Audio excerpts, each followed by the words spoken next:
અને મને પાછો આપો, મારે બીજું કઈ ન જોઈએ.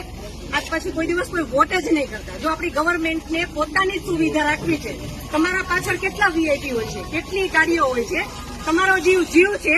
આ ટેક્સ પે કરે છે એનો જીવ નથી. આ છોકરાઓનું શું, આનું ભવિષ્ય શું? આને ડોક્ટર બનાવી છે, આને એન્જિનિયર બનાવો છો, હું કઈ રીતે બનાવીશ? નહીં, મને ન્યાય જોઈએ. મારા છોકરાનું ફ્યુચર ખરાબ ન થવું જોઈએ.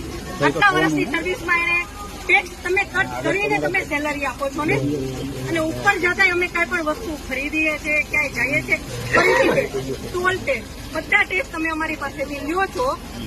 તો મારા ઘરવાળાને જયારે જરૂર હતી ત્યારે કોઈ ફેસિલિટી નથી મળી. મને એનો ન્યાય જોઈએ. તમે લોકો અહીંયા જ રહ્યો, તમે કહો મને કે તમે શું કરશો એના માટે. આ એક નહીં, આના જેવા જેટલા ભાઈઓ બધા નિર્દોષ હતા, બધાને આવડા છોકરા હતા.